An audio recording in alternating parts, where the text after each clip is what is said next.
Question time. Let's answer where the question's at. Julian, hit us. Alexander Wandless says, any chance of a guide on how to use a massage gun pre-workout? I do the other stuff already, but have a gun gathering dust as I'm not sure what to do to use it effectively. Thanks for all the content. Criminally underviewed. My God. Oh. Thanks, man. Thanks. So we've You and everyone else's massage gun is collecting dust. That's what those things were designed for. Yeah, the idea of a massage gun is good, but the actual application and uses of is not necessarily as good as it would be advertised for.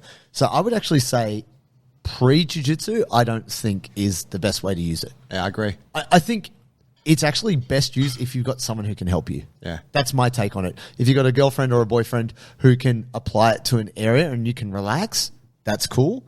But to use it before jiu-jitsu, I actually don't think that's the best use of a massage gun. Joey? Yeah, same. It's also like a passive form of release. So it's like you sit there with your leg lying on the ground and you massage your leg. Yeah. Passive, like things like that are going to kind of relax you, except for the sound of the gun. That's not relaxing, but the good ones are a little bit quieter. But passive, you want to get excited before training. Yes. So I would say the time to use it would be after, or Post. like watching TV when you're trying to chill out. Yeah, definitely. And that's the thing, that the active component is so key for preparing for jiu-jitsu. Yeah, if you're on a foam roller or some shit, it's active because you're like moving on this thing. It's a bit painful. It's better choice. Jesse Garcia says, hey guys, question about the mobility foundation. Is it a good idea to do the warm-ups even on days where I don't do jits? Also, how about when sore? Probably first thing in the morning or after work. Yeah, I would say definitely. Like any time is a mobility time.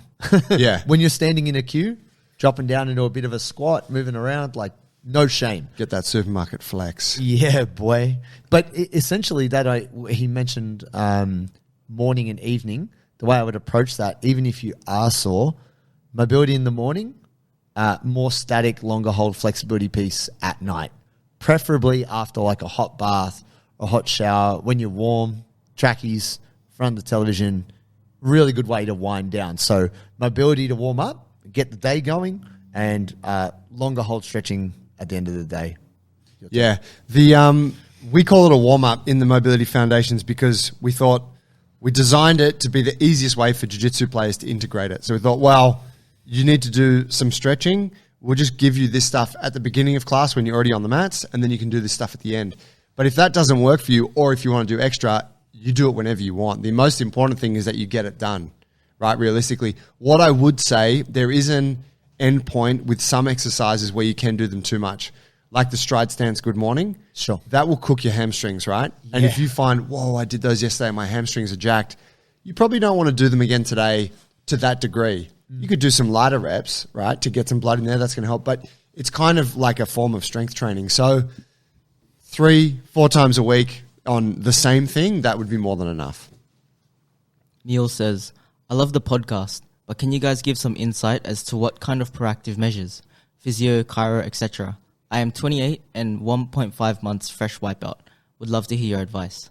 Well, like practical explanation of what those different disciplines do? Maybe, provided I'm understanding the question correctly, I think he's looking for like, how do you engage with those things? Right. Like if you're new to jiu-jitsu and you haven't been engaging physios or anything else, how do you do it? I'll just give you my 2 cents on how I do it. If I go see somebody, I usually go see a myotherapist.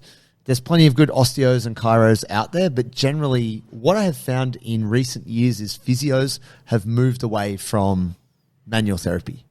They're not doing as much palpation. They're not like digging in with their thumbs.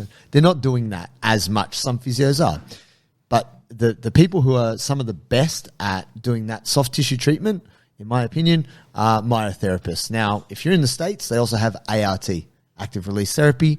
Similar, not same, but still very good. We got that here too. Yeah, you bet.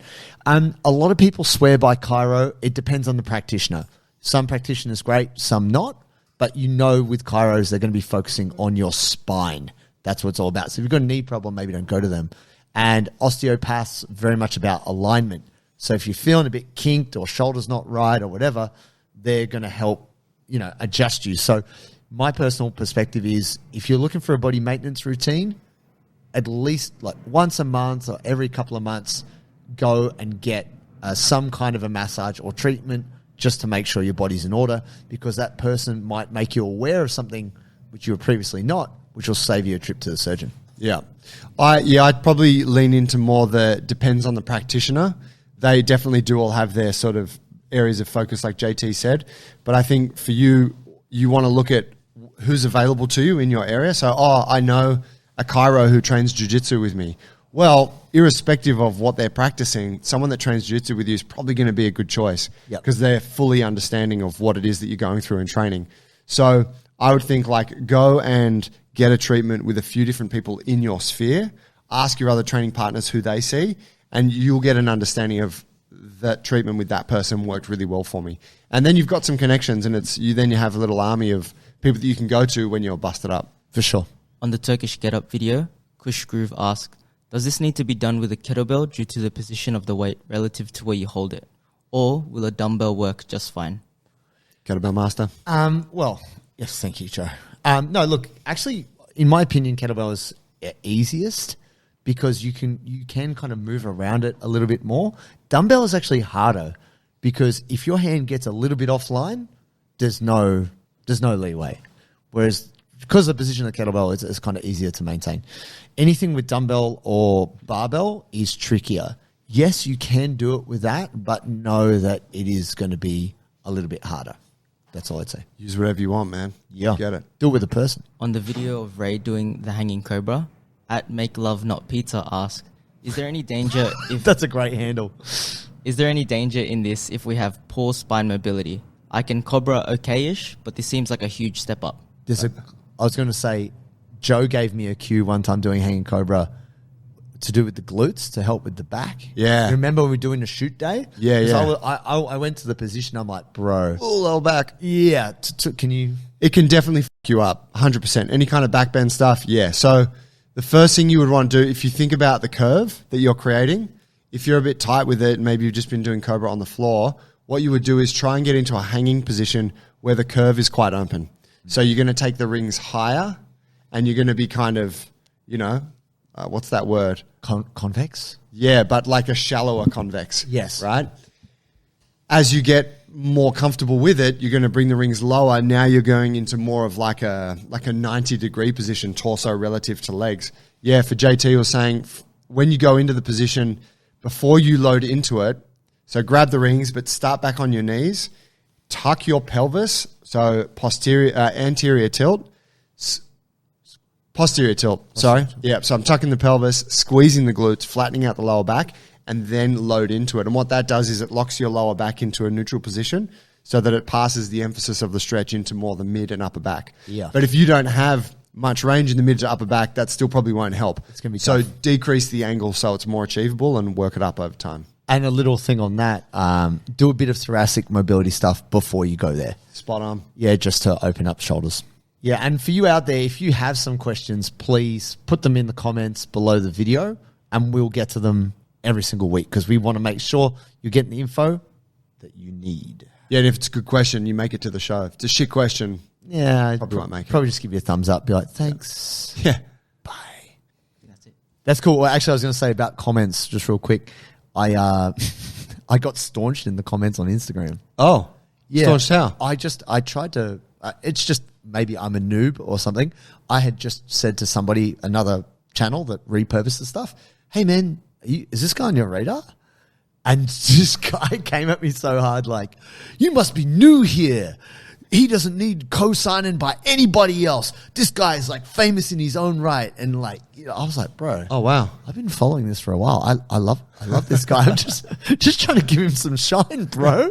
And then I was like, I'm not new. I was just, I felt really out of place. I'll exit now. But what was cool, the person who I had commented said, oh yeah, I'm a huge fan of this guy. He just hasn't posted in a while. And he did actually repost that and make a vid out of it. Right on. I feel I had done some good in the world. There it is. Mad. Thanks, Cool. bro. Cheers, fam.